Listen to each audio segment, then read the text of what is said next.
Hola a todos y a todas, bienvenidos a este tercer vídeo de demostración sobre la herramienta RapidMiner Studio. Recordad que en el vídeo anterior os dije que íbamos a desarrollar hoy un ejemplo, ¿de acuerdo? Pero al abrir la aplicación me he encontrado con este cartelito que veis en vuestras pantallas que nos habla de la actualización de RapidMiner Studio. Vamos a aprovechar para ver que efectivamente el proceso de actualización es muy sencillo, no tiene mayor historia, pero eso sí, antes de nada un recordatorio cómo ejecutamos nuestro RapidMiner Studio. Recordamos que tenemos que ejecutarlo siempre con la opción de administrador, ejecutar como administrador. ¿Vale? Pues nada, veis que cuando os aparezca este mensaje, que es muy probable que os aparezca durante las actualizaciones periódicas que realiza RapidMiner Studio, igual que sucede en cualquier otra aplicación, pues en este caso no tenemos más que hacer clic sobre nuestro botoncito Update Now, se descarga lo que se tiene que descargar y aparece esta ventana, este asistente, donde efectivamente tenemos que seleccionar las actualizaciones que queremos que se instalen en nuestro equipo. Imaginaros que llevamos mucho tiempo sin funcionar con RapidMiner Studio, habría aquí una lista grande de actualizaciones. Podríamos hacer clic directamente sobre el botón Select All Updates y se seleccionarían todas las actualizaciones que queremos instalar en el programa. Para los curiosos, pues aquí tenéis toda la información sobre los cambios que se han producido, las mejoras, etcétera, etcétera, etcétera. Seleccionamos la actualización y hacemos clic sobre el botón Install. Esperemos el tiempo que tengamos que esperar. Aquí tenemos el acuerdo de licencia, ya sabéis, lo leemos de cabo a rabo, de principio a fin. Aceptamos los términos del acuerdo de licencia y procedemos a la instalación. Aquí veis pues las tareas procedentes para esta actualización, en este caso simplemente la instalación. Vale, obtenemos al final un mensajito y lo habitual es que cuando hayamos realizado una instalación de un paquete, pues tengamos que volver a reiniciar el programa, ¿de acuerdo? Yo no tenía nada todavía iniciado, con lo cual no tengo ningún problema en decirle que yes, que quiero reiniciar el programa y partir ya con la nueva actualización ya instalada. Si tuvierais algún trabajo a medias, si no pudierais o no quisierais reiniciar en este momento, pues simplemente hacéis clic sobre el botón no. Yo hago clic sobre yes y al cabo de unos segundos volverá a abrirse, volverá a reiniciarse la aplicación y volveréis a encontraros delante de la pantalla de bienvenida. Como veis, yo os he hecho una pequeña trampa y he parado el vídeo para no teneros esperando. Vamos entonces a lo que nos interesa, que es nuestro primer ejemplo de análisis de datos en RapidMiner Studio. Si recordáis del vídeo anterior, hablábamos de que íbamos a realizar un análisis que nos indicara si sobrevivir o no sobrevivir a la catástrofe del Titanic era simplemente cuestión de azar, simplemente cuestión de suerte, o había una forma de predecir, alguna forma de ver si algún pasajero tenía más probabilidades de salvarse que otro.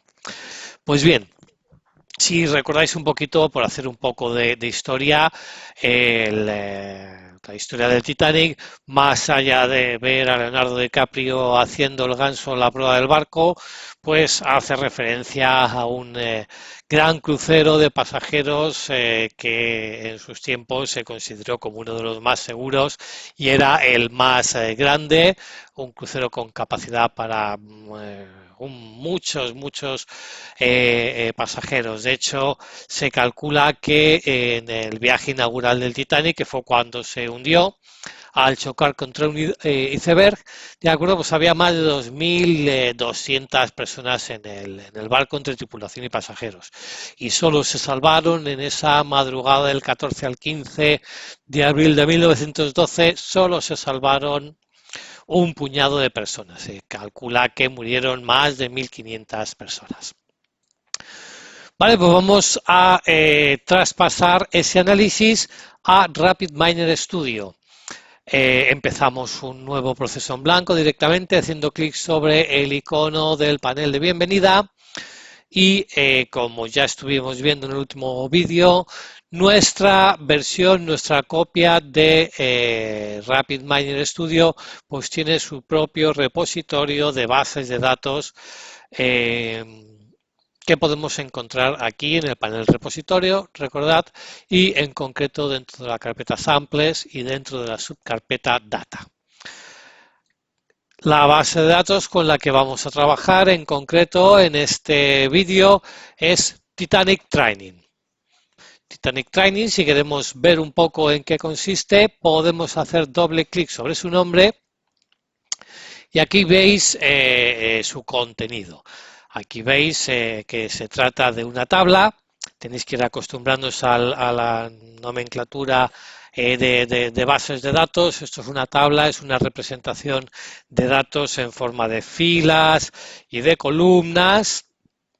Las filas suelen tener el nombre de registros o también se las conoce como tuplas y las columnas también reciben el nombre de campos y son los campos de información sobre los que yo guardo mis valores, ¿de acuerdo? Cada registro, cada fila es el valor que toma cada uno de estos campos para, en este caso, un pasajero determinado. El pasajero número 1 sobrevivió con una edad de 29 años, tenía un pasaje de primera, etcétera, etcétera, etcétera. Esta primera columna no tiene ningún tipo de interés para nuestro análisis, simplemente es la columna en la que asignamos un valor, un número ordinal, en este caso a nuestros pasajeros, lo cual nos permite identificar de manera inequívoca cada uno de los registros, cada una de las filas de nuestra tabla. ¿Veis las columnas de interés que tenemos aquí? Tenemos todas estas variables que vamos a manejar, la edad, el tipo de pasaje, si era pasaje de primera, etcétera, el sexo, el número de hermanos, el número de padres, bueno, hermanos o, perdonadme un segundito, hermanos o esposas o maridos, el número de padres o hijos. Y finalmente, como último variable, como último parámetro, utilizamos el precio del viaje, supongo que en libras esterlinas de aquel entonces. Os recuerdo que cuando uno va jugando con la aplicación, va abriendo paneles, va cerrando paneles, etcétera, pues es posible que en algún momento no tengáis vuestra interfaz de usuario exactamente igual que yo. Eso no es problema. Habéis visto que aquí al jugar con las columnas las he cambiado de posición sin darme cuenta. Puede que en algún momento dado no tengáis la interfaz exactamente igual que la tengo yo. Vale, quería mostraros también dos opciones más en este muestra de datos, que es el panel o la ficha estadísticas, donde como veis tenemos la posibilidad de ver fácilmente pues cuántas personas sobrevivieron a la tragedia y cuántas no. Esto daos cuenta que no es más que una muestra de todos los datos, unos cuantos registros de todos los datos que podía tener de todos los pasajeros del barco, ¿de acuerdo? Una distribución por edades, cuánta gente, cuántos pasajeros habían con cada tipo de pasaje, cuántos hombres y cuántas mujeres había, etcétera, etcétera, etcétera. Y otra opción muy interesante es la ficha, la pestaña visualizaciones. Esta pestaña nos permite mostrar de forma gráfica los datos que tenemos recogidos en este repositorio. ¿Vale? Os he seleccionado aquí para que lo veáis claramente un dibujo, un gráfico en forma de barras, en forma de columnas. Si conocéis un poco, si habéis trabajado un poco con Excel, pues es básicamente lo mismo. Aquí he seleccionado, quiero ver valores de pasajeros que sobrevivieron a la tragedia y quiero, en lugar de ver que aparezcan en este gráfico un montón de sís y un montón de nos, lo que quiero es agrupar a todos los pasajeros que sí sobrevivieron y agrupar a los pasajeros que no lo hicieron. Por eso selecciono la opción de agregado, la función de agregado y digo que quiero agrupar sobre pasajeros, que sobrevivieron y que lo que quiero es utilizar la función de agregación recuento, contar cuántos sí y cuántos no. ¿Vale? Son estadísticas, son gráficos muy interesantes para que comprendáis mejor los datos que estáis manejando. Podéis cambiar fácilmente entre los paneles las vistas de diseño y resultados, ya sabéis, con estos dos botones y de vuelta en el panel de diseño, pues lo que vamos a hacer es empezar nuestro proceso. Vamos a elegir, en este caso, en primer lugar vamos a seleccionar nuestra base de datos, ya sabéis, Titanic Training, y la arrastramos sobre el panel de procesos.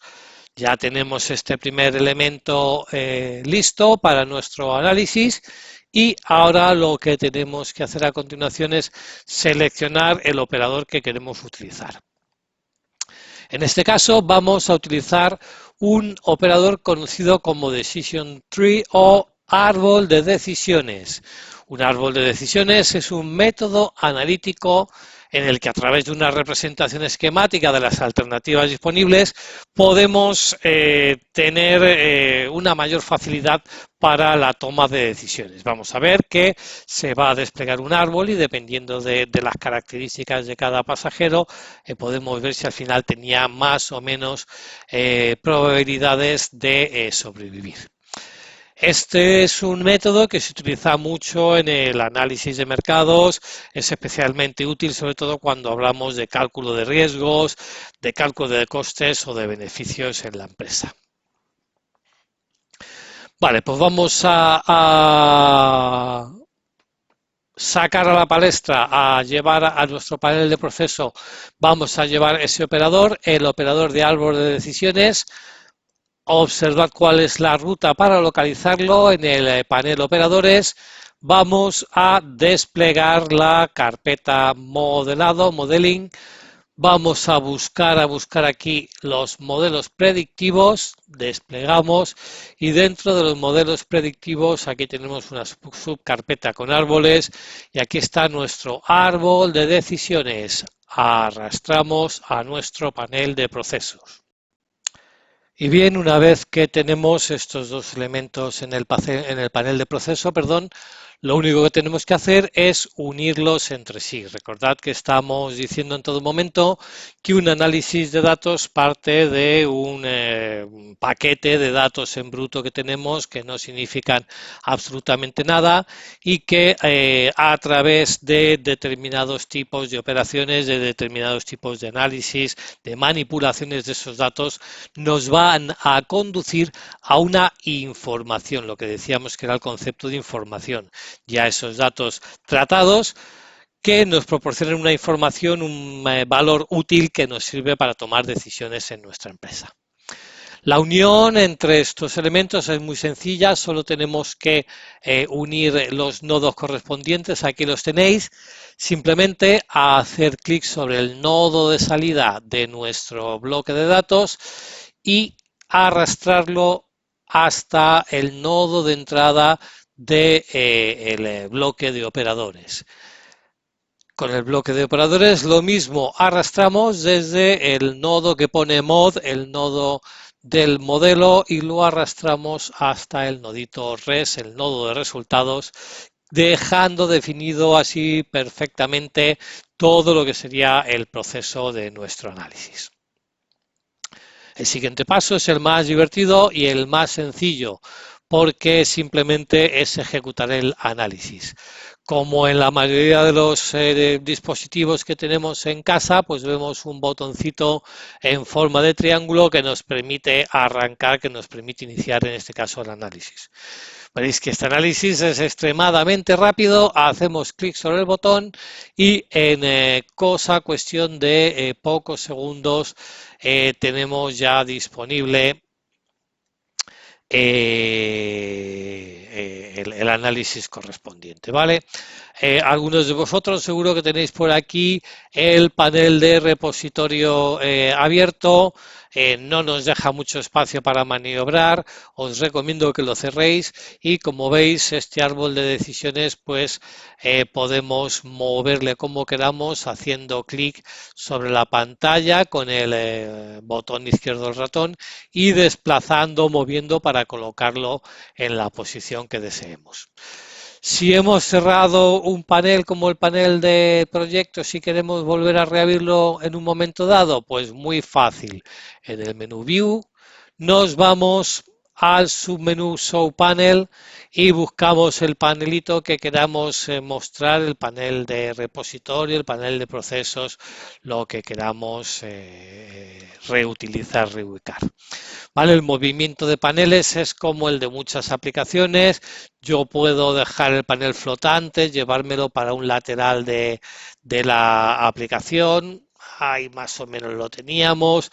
El llevarlo de un lado para otro, básicamente como casi todas las aplicaciones que tenemos disponibles. Vamos a cerrar de momento este repositorio para tener el mayor cantidad de espacio en mi pantalla para analizar este árbol de decisiones y como veis todo parte en este árbol de discriminar entre sexo, hombres y mujeres. En cada rama veremos más adelante pues las posibilidades que tenía, por ejemplo, una mujer de sobrevivir dependiendo del número de padres o hijos que tuviera, dependiendo del número de hermanos o maridos o mujeres, dependiendo del tipo de precio del coste del billete, etcétera, etcétera, etcétera. Como veis, se va bifurcando. El primer análisis, oye, si el pasajero tenía más de 4,5 padres o hijos, estaba perdido. Como veis, nadie sobrevivió. Si tenía más de 4 o 5 hermanos o cónyuges, pues lo mismo pasó. Y así vamos poco a poco bajando a través del árbol. ¿De acuerdo? Vamos analizando qué pasaba según el precio que hubieran pagado por el billete. Si teníamos menos de 4 o 5 padres, menos de 4 o 5 hijos, hermanos, pues si habíamos comprado un billete caro, mayor de 35 libras, pues teníamos todas las posibilidades de salvarnos. ¿De acuerdo? Os recomiendo que echéis un vistacito, que analicéis varias de las opciones que veis en estos árboles. Si eras un pasajero, de acuerdo con un billete baratito, pocas posibilidades de salvación. Vale, os dejo a vuestra tarea que lo analicéis. Bien, vamos a rematar este vídeo. Pues vamos a volver a la vista de diseño, vamos a rematar guardando el proceso para poder reutilizarlo en posteriores ocasiones. ¿Vale? Yo en concreto voy a mostraros cómo guardarlo dentro del propio repositorio local y voy a mostraros cómo exportar este proceso para poder compartirlo con un ordenador externo, para poder en este caso lo voy a compartir yo con vosotros a través del foro para que podáis trabajar con él como deseéis. Bien, pues guardarlo es muy sencillo. Aquí tenemos el botón guardar de toda la vida. Sabéis que habitualmente para guardar existen dos opciones, o guardar directamente cuando ya hemos guardado anteriormente, en este caso el proceso, o guardar como cuando no hemos guardado nunca. Cuando le damos a guardar como, tenemos nuestro repositorio local donde podemos seleccionar, como siempre, el lugar donde queremos almacenar este proceso. Yo selecciono la carpeta procesos, le doy un nombrecito, vamos a llamarlo, por ejemplo, análisis Titanic, y haciendo clic sobre OK ya tendré mi proceso guardado en mi repositorio. Aquí tengo el repositorio local, las carpetitas y los datos y los procesos que yo he almacenado en él. Vale, esta base de datos es una base de datos con la que yo estuve haciendo pruebas, con lo cual seguramente vosotros no la tendréis. Si queréis crear carpetas, hacer nuevas organizaciones en vuestro repositorio local, es muy sencillo, un botón derecho sobre el icono repositorio local, y aquí podemos eliminar elementos, pegar, copiar los sospechosos habituales, las operaciones habituales. Vale, y para guardar de manera externa el proceso, muy sencillito. Dentro del menú File, dentro del menú Archivo, tenemos los comandos exportar e importar proceso. Exportar para guardar dicho proceso, e importar para que una vez que tengamos un proceso guardado podamos recuperarlo y podamos traerlo a nuestro RapidMiner Studio. Vamos a ver cómo exportar este proceso. Export Process. Nos aparece este cuadro de diálogo donde tenemos que seleccionar en qué ventana, en qué carpeta, perdón, queremos guardar el archivo. Una vez que he localizado mi carpeta, una carpeta que yo he llamado Data Mining, darle un nombre al archivo que, como veréis, tendrá extensión .rmp. Análisis Titanic, y ya tendré guardado en mi carpeta Data Mining ese archivito. Hasta aquí llegamos con este vídeo, ¿vale? Para que podáis practicar con esto que hemos visto aquí, os voy a dejar en el foro un ejercicio para que realicéis. Os dejaré un tiempo prudencial para que hagáis ese ejercicio, y después publicaremos el vídeo con la resolución en el cuarto de los vídeos que pronto tendréis en vuestras pantallas. Así que de momento esto es todo por ahora. Un cordial saludo.